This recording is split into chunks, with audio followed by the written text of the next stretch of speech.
Additional aids and services are available to individuals with disabilities.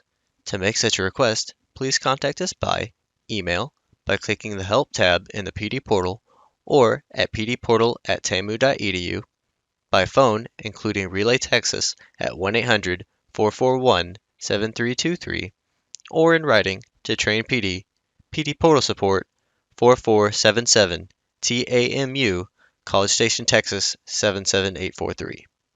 Both a transcript and accessible document of the content presented in this webinar can be found as resources in the course description. Click on the blue links under Course Resources in the description. When a link is clicked, a new browser window will open.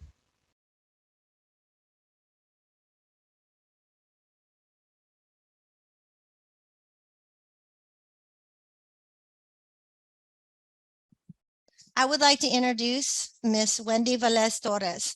Ms. Torres is the Senior Instructional and Digital Accessibility Specialist and Adjunct Instructor for Chapin State University in Baltimore, Maryland, but she was just accepted into the doctoral program. Wendy has also been teaching for over 21 years and has a bachelor's in special education and a master's in educational leadership and instructional technology. She has taught at all levels from kindergarten to higher education. Wendy has given numerous professional workshops for Roland Park County School, as well as St. Francis of Assisi School, the Digital Harbor School, Chapin State University, the University of Maryland, and the Online Consortium, and multiple professional organizations. And I would also like to share with you that she is a United States Marine that served and has numerous accommodation medals. And so I want to thank you for your service as well, Wendy. Hello, everyone. So my name is Wendy, and I'm very happy to see everybody here. So today I'm going to talk to you about some of the assistive technology tools that are available in Google Suite. So Google Suite is Google's version of Office. So they have their own docs, their own version of spreadsheets, their own version of presentations. And so some of the tools that are in there are universal to anybody who has access to these Google tools. A little bit about me, just so you know, I am a mother of 2 children. One will be 21 in August, and the other one just turned 12. My youngest is 12, and he is autistic. So if I come off as a little passionate about accessibility, it is because it is highly personal to me. It was very personal for me, for my students when I was a special educator, because all my students needed accessibility. And now as a mother of a child who also needs these features, I'm very, very passionate because it is a very personal connection to me. And so I was in the Marine Corps for 8 years. And what makes it funny is that anybody who knew me as a Marine could not see me as a teacher, and those people who knew me as a teacher could not see me as a Marine. So my Marine friends would tell me, "How are you a teacher? You're so mean." And my teacher friends would say, "How are you a Marine? You're so nice." So it's kind of funny how that works out with that. So today I'm going to talk to you about some features in Google. We'll talk about type to text, translate, present captions, accessible templates, and publishing to the web. And we're going to talk about how you can use it. Why is that important? I'm going to show you where it is. So the first one I want to share with you is voice typing. So Google has this feature that allows you to use your voice to type. So let's say you have injured your hand and you can't really type as well as you officially can because your hand is now injured. You don't have to use your keyboard. You can use your voice to do that. Perhaps you are someone who cannot use their hand for whatever reason. This also is a nice feature because you can then use your voice to type. So I'm going to show you how it works, and then I'm going to kind of tell you some ways that you can use this, because both of my children have used this feature, but they use it for 2 very different reasons. And so where is the voice to type feature? This feature is in Google Docs and also in Google Slides. So that is where it shows up. It shows up in Google Docs and in Google Slides. And what I'm going to do right now, I'm going to go and exit out of my presentation. I'm going to go onto the internet to show you how this works. I'm going to demo it, and then I'm going to ask you how you might be able to use this with your students. So I'm going to go out of my presentation right now.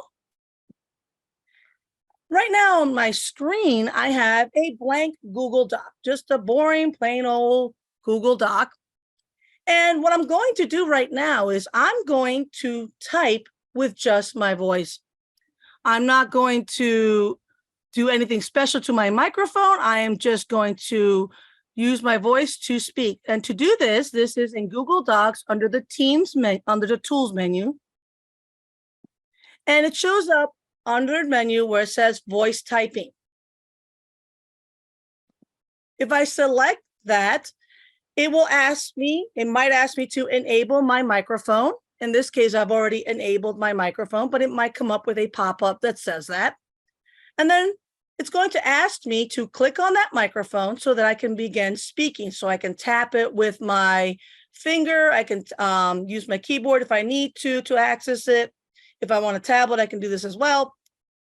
And I'm just going to start speaking and let's see what happens. So I'm going to click on the mic. Hello, I am speaking to you using just my voice. As I am speaking, Google is typing, period. So you will notice that it started typing for me as I was speaking. This is also something very cool that you can do with this. If I turn my mic back on, I can also give commands. So I can also edit this particular document without ever having to touch my keyboard. Let me demonstrate one way you can do it. I'm going to click on the mic again. Select all. Delete. So in that example, what I did is I gave a voice command. And with that voice command, I told Google to select all of my text, and I told Google to delete that text. So you can speak and it'll start dictating. You can add punctuation with commands, and you can also format it. There's also something very cool about this. This feature is available in multiple languages. So if you have a student who is learning a second language or might be as an English as a second language speaker, they can also use this feature in their native language. So I am from Puerto Rico, so we speak Spanish there. So I'm going to show you how this works with if you're speaking a different language. So I'm on my computer. I haven't done anything special to my computer or changed any of the settings yet. My microphone is still available. Right above the microphone, there is a little triangle that points down, which indicates that that's a menu. And if I click on that, it's going to give me a long list of available languages that I can choose to when I'm speaking. So I'm going to select Spanish because that's the language that I speak. And you will notice that there are different options that are given me for Spanish. So for example, say Español from Puerto Rico.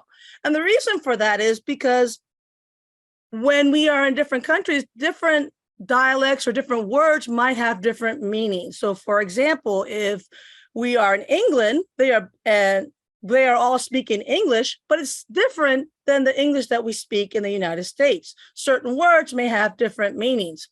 So I'm going to go ahead and click on Español Puerto Rico. And now my computer is waiting for me to turn on my microphone. So I'm going to turn on my microphone and I'm going to speak in Spanish. And let's see what it does. Hola, estoy hablando en español. Me llamo Wendy. ¿Cómo estás?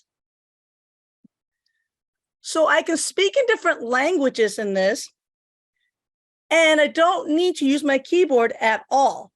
There are voice commands that come with this. However, not all the voice commands might work for every language. It is geared towards English for the commands, but so it might be a little different depending on the language. So I'm going to go back to my PowerPoint. And so remember I said that there were some commands that exist with this.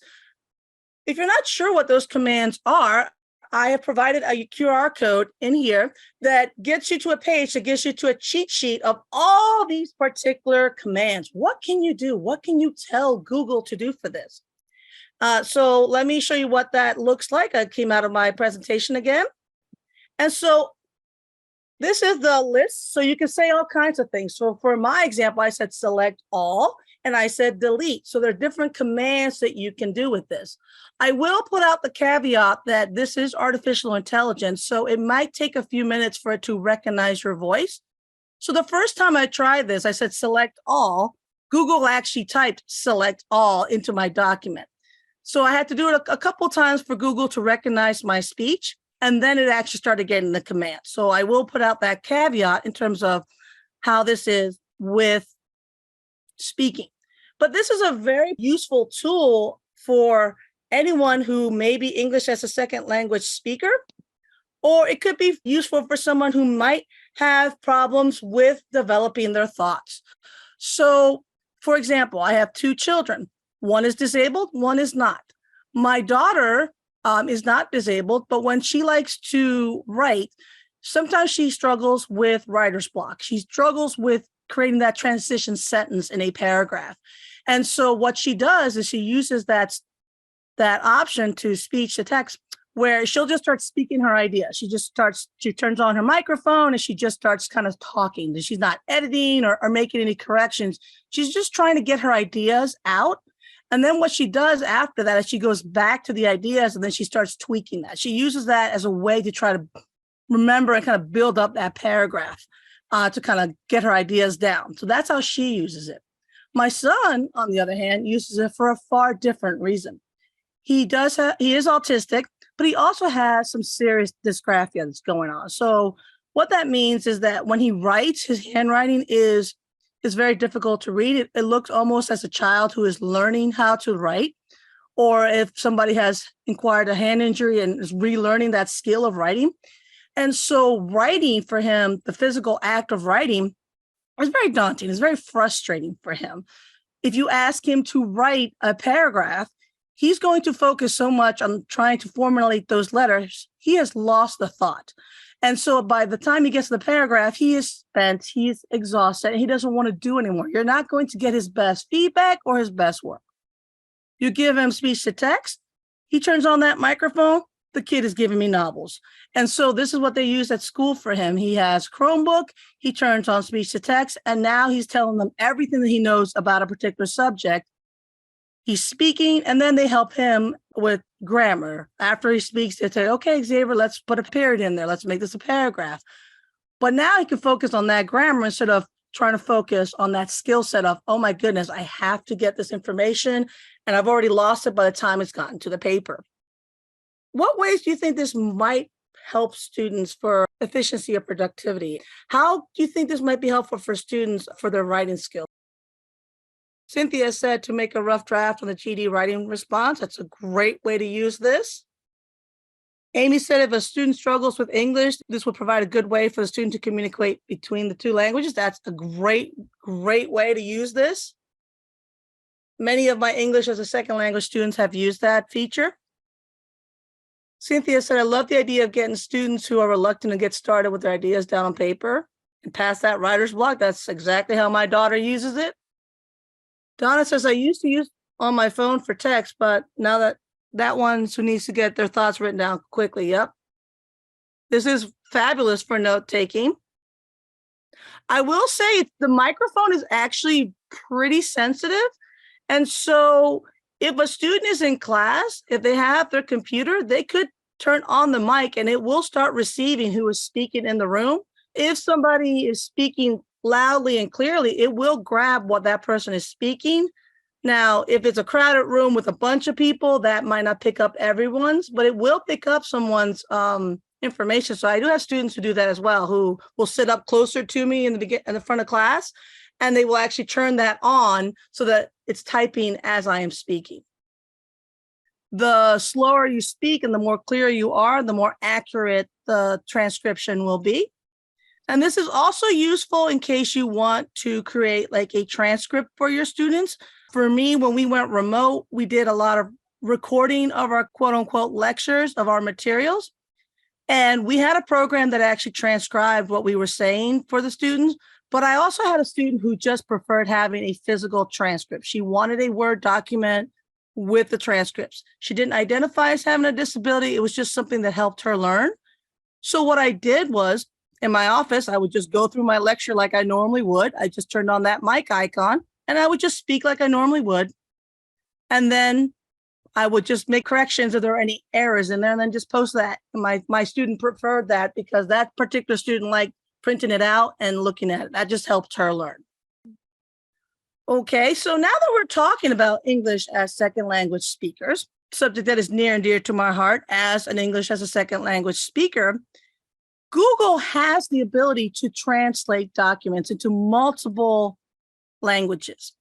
And so the way this works is somebody gets a Google Doc and then they can then translate it in their native language to help them better understand the material.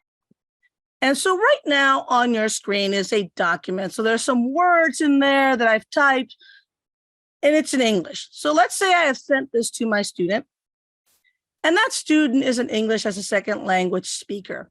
And so they're still trying to figure out some of the words and they want to really study, but they don't want to focus so much on trying to figure out what I'm saying.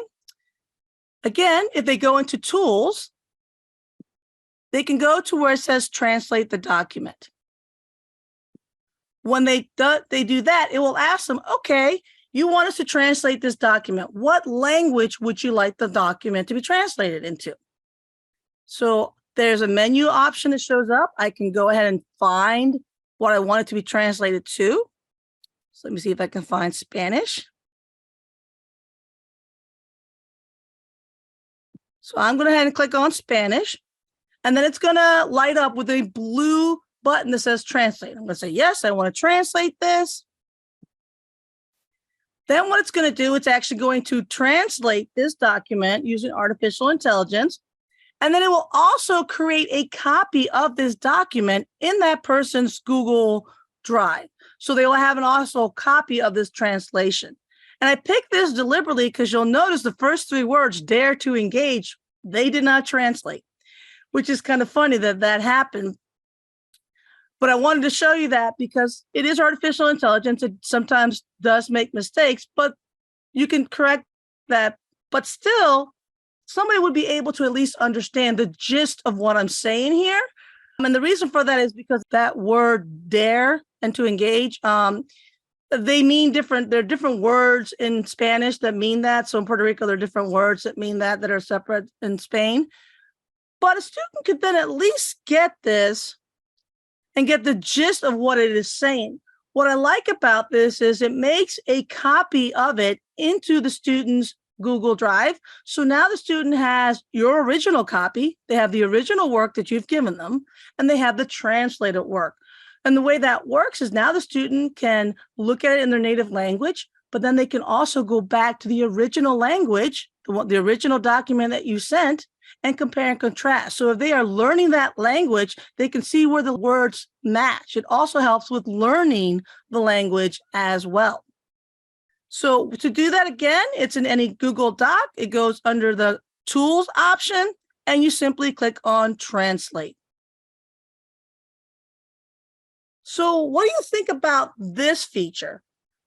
This is a very easy tool for a student who may be an English as a second language speaker, or it could be for somebody who might be learning a new language. Maybe they are learning Spanish. They want to learn how that looks. My Spanish professor, what she had us do, she had us translate it using the artificial intelligence, and then we had to print it out and actually correct the grammar errors. So she used it as a way to teach us grammar and how to correct it, because when you speak, it is different than the way that you write. So Amy said, I can see how using this as a tool will help others with languages. Patricia said, better communication, learning all around. I agree with all of these. Donna says, some docs are usually more sentences or a page. Students can get more of that, an overview of what's going on instead of the phrase or sentence at a time. Norma said, very helpful for those students that want to translate something from English to Spanish to better understand. Karen said it's an excellent idea about the higher level thinking and shows applicability, which that having them review that content, that's a great way to use it. Donna also said, we need to also be honest with our students and tell them there are errors. And I deliberately picked that document on purpose to show you that, yes, it does translate it, but it does also have errors as well. All right. So while we're talking about artificial intelligence, I do want to point out that in Google Slides, you do have the ability to have automatic captions. So you would be presenting to a group and they would see the captions show up underneath the presentation as you are speaking. It will be capturing the captions live and the persons will be able to see what you are saying. And so video captions are absolutely essential for someone who is deaf or hard of hearing, but it also helps a number of other people who may not be deaf or hard of hearing. There's research that actually shows that if someone is watching something while reading the captions, it also makes them better learners and better for reading comprehension. Anne-Marie is going to take over and share this very quick video, and then we'll come back and discuss. Accessibility perspectives. Video captions. Video isn't just about pictures, it's also about sound. Without the audio, you'd have to guess what this film is about. Frustrating, isn't it? Not knowing what's going on. That's the situation for everyone who can't hear. Captions make videos accessible, which is also handy for people who want to watch video in loud environments or where you need to be very, very quiet. And so while we're talking about this idea of captions, I want to share this kind of funny comic with you. When you are watching something and reading the captions, it does help you with reading comprehension.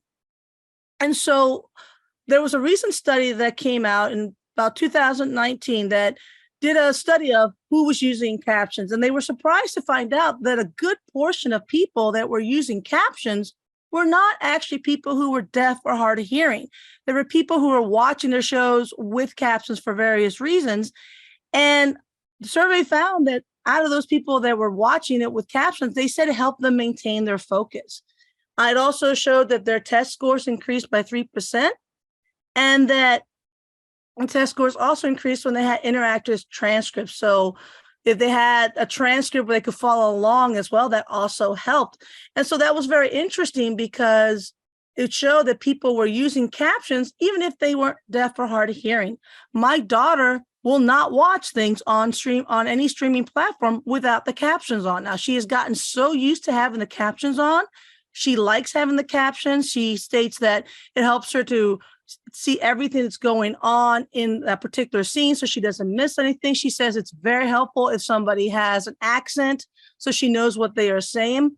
And so she's gotten so used to having captions, she actually gets mad when something doesn't have the captions enabled. And again, she is not deaf or hard of hearing. It was not originally designed for her, but she is using it and she's benefiting from its use, which is what happens with a lot of things for accessibility. Built for one group, everyone benefits. No one is being harmed by having the captions on. And so I teach a Sunday school class, and one of my students actually is deaf. And so when we share videos, I always had the captions on. And that student was so appreciative to have the captions. But what made it funny was the days where he wasn't there, like if he missed a Sunday, if he wasn't there, I would still show the videos. And the students, if I didn't turn on the captions, they would tell me, oh, you got to put the captions on. You got to put the captions on. And these students were not deaf, but they got so used to doing it, they wanted to have the captions on as well. So automatic captions right now in Google, unfortunately, are only available in English. I am told that Google is trying to expand that to make it so that it comes in different languages at the moment, but at the moment it's only available in English. And let me show you how this works. So I've made this presentation in a Google slide just to show you how these captions work. If I move my mouse towards the lower left-hand corner, I will see 3 dots that show up. And when I click on that, there's an option that shows up for captions. I'll click on the captions, and then it's going to ask me, where do I want the captions to be? Right now, it's only in English, but it's going to ask me, do I want the text to be at the top of my slideshow, at the bottom, and how big do I want the captions to be? Do I want them to be really small? Do I want them to be medium, large, or extra large? So in this case, I'm just going to click on the English only translation. And now I am speaking my presentation is showing and the captions are showing up at the bottom of my screen. Again, this is using artificial intelligence. So I have to be very careful to make sure that I'm speaking clearly. If I speak too fast or if I ramble, it might mistake something that I'm saying. It is useful if you are going to a conference and you are presenting. Having the captions will gather the attention of your audience. If you are presenting virtually, it's a great way to provide captions for online conversations if you don't enable the captions on your end in Zoom or something like that. If you are recording something or a video for your students where you might be recording the PowerPoint that you're sharing. So for my students, I tend to record my lectures because it's an online class. So they might want to have the captions that way. That is useful. But it's also helpful as a tool for students, like if you want them to practice their public speaking skills. Again, if I spoke really fast or if I was unclear, those captions could come out wrong. And because it could come out wrong, I'm going to show another comic here from the couple, from That Deaf Guy. So this is their comic. And because I kind of think it illustrates the importance of why we need to be paying attention to those captions, how it could be used. So in this particular comic, there's 3 panels. They're watching a soccer game and the TV says, and she scored a goal. But the caption says, and she soured a goat. The young man says, look, the closed captions are wrong. The next panel has the young man say, she soured a goat. They're kind of thinking about that. And then the last panel is them actually imagining what that looks like and giggling because that just sounds really funny. And the comic is a good use, because it's funny, but it's true. If it's inaccurate, it will change the meaning of what is being said. And so if you're going to use this with students, a good way to use it is have them present with the captions on. Have them watch as the captions are coming in. And if it's wrong, maybe that might be a way to teach them, hey, you're speaking too fast. You see how that said that wrong, how that could be distracting. So it could also be used as a good way to kind of guide and coach students as to how to use those public speaking skills. Because again, it's not 100% accurate. The more you use it on your personal device, the more it will become familiar with your particular voice and how you enunciate. And so it will become a lot more accurate as you use it. But that is something that we need to be aware of if we are using this. I know particularly with my little ones, when I teach them, if the captions are wrong, that's the one thing they'll focus on. They will giggle their head off if that captions are wrong. And then I have to kind of focus them back because they thought it was so funny. We were doing something in Sunday school, and I think it translated, it was talking about Satan or something, and it translated to satin, like the material satin. So the kids were like, we have satin. We have to be aware of satin. And they were cracking up. And I was like, oh my goodness. So just a little caveat when it comes to that. Karen said, I never thought of using it as public speaking. It's a great idea. Michelle says, I have a photo of a sign from the Middle East that was advertising Satan underwear instead of satin underwear. That's funny. Wow, that is funny. Karen said, TOEFL practice for speaking section, good for students and spelling. It's always good to encourage our students to try to practice those speaking skills. So now I want to talk to you about using accessible templates. And so what a template is, it's basically a pre-designed either document or spreadsheet or a slide presentation that kind of has been already formatted for you that you can use. So for example, for this particular presentation, Anne-Marie gave me a template that she wanted me to use so that it looked universal, but that it also works with assistive technology so that if someone received this presentation, they would be able to use a screen reader fine with it. If they were not able to use a keyboard, they could use a joystick to navigate around if they wanted to. If they weren't able to use a mouse, they can engage with it with a keyboard. So when you are sending out documents, you got to be aware of, you don't know the limitations of who may be receiving this. You may have somebody who might be using a screen reader. And if that presentation is not accessible to that person, they're going to get a document that just says picture. Well, that's not helpful for me. If this is supposed to be telling me something going on with my student, I have no idea what picture means. Or if it doesn't work with a keyboard, if I have to use a keyboard because I cannot use a standard mouse, now I can't navigate around this document and I'm missing information that might be critical for me. So there's a lot of rules that go with making something accessible, but we're busy. What if you don't know those rules? What if you don't know what to look for? And if you're an educator, you like color. I like color. We like to make things look pretty. How do we do that so that it would still be catching and appealing, but that everybody gets the message? So Google has built-in templates in here. When you go into Google Docs, the very first thing that you will see is an option for templates. And they show up at the top of the screen. And you can select different templates that you would like. And these templates have already been formatted so that it will work with assistive technology. It will work properly with screen readers for people who are blind. It will work properly if somebody is using just a keyboard to navigate around because they cannot use a standard mouse, either because they just can't use a mouse because of a disability, or maybe they've injured their hand and now they can't use that particular device.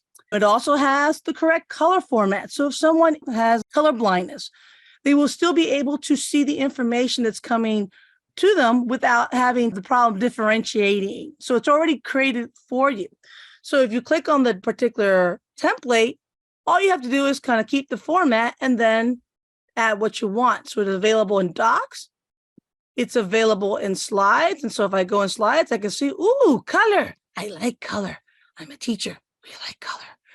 So you can have color in there and it could still be an engaging presentation, but now we're knowing that everyone at least has access. And this is a quick way to do it without having to know all those rules on how do you make sure that somebody who's colorblind can use this? How can I make sure if someone is blind or losing their vision, how can they access it? How do I make sure somebody who might be using a keyboard to navigate uses it? Again, that also comes in spreadsheets as well. So if your students are making a budget or they have to do some kind of ledger, you can have color and you can have it correctly formatted so you're not losing the information, but you still might get it across as looking kind of nice. And so it's not just plain white background with black text.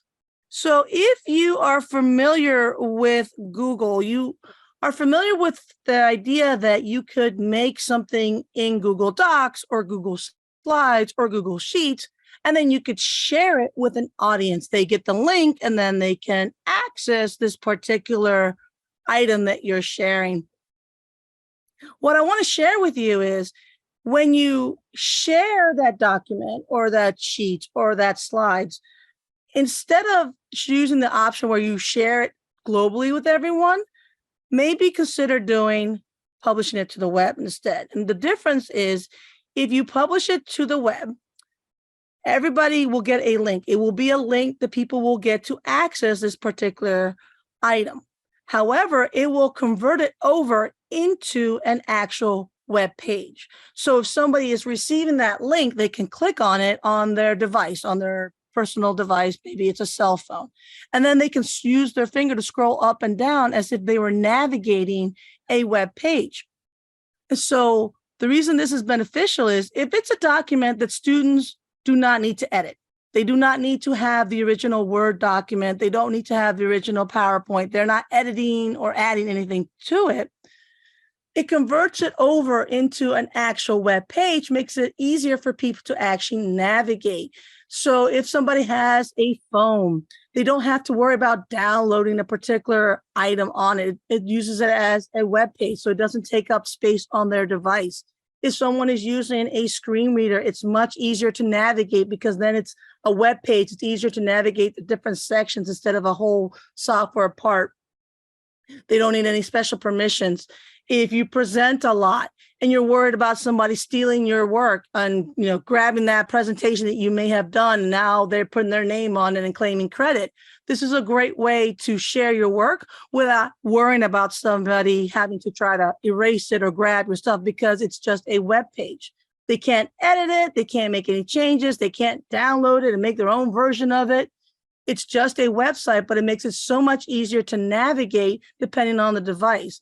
And so if someone is using a phone, they might not want to be able to have a Google Doc. If you have a Google Doc on your phone, it may or may not be the right size on your phone. However, if it's a website, it's correctly formatted on your phone or tablet, so you can go up and down and scroll for easy navigation. It's much, much easier for accessibility purposes. So if you are presenting online to an audience you might not know, everybody is still getting your information, but they're not being cumbersome with, oh, I have to download this, or you don't have the correct version, or you have to install and install. And also it helps protect your intellectual property, because unfortunately, educators, I won't say we steal, but we borrow, we don't give back. So sometimes that might be something we need to be concerned about. So when you publish to the web, yes, everyone can see it. However, it does not show up on a Google search or any kind of search engine. So the only person that would be able to access the link would be someone you've actually given the link to. So it would be on the web, but if I typed it in a search box in any search engine, it's not going to pull it up. How would this promote a wider accessibility and availability for your readers? And again, it's whoever has the link will be able to access it, and it will have it as a website, but they cannot find it under if they search for it. So if it's something that you want to share, but not with everyone, this may not be a great option. But if it's something that you're sharing maybe at a conference online or something, and you want them to have access to it, this is a great way to share, knowing that everybody can get the content. So I frequently present online. And so I usually give a text version of my presentation to people who might want the information and they don't want to actually have the actual PowerPoint or whatever presentation tool I'm using. They can have the text version of it.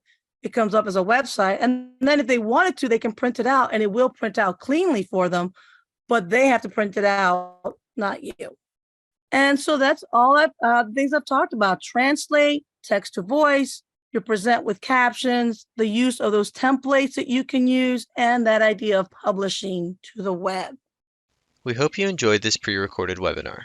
After you have passed the final test with a score of 80% or greater and have received your certificate of completion, please take a few moments to complete the course evaluation. Participant feedback helps Train PD at TCAL continue to provide high-quality professional development. To leave a course feedback, please go to the completed portion of your transcript. To do this, hover over the My Learning tab and select View Your Transcript. Click on the drop-down arrow next to the word Active and select Completed. Then, click Evaluate in the drop-down menu next to the course you just completed. Please note that your feedback is greatly appreciated.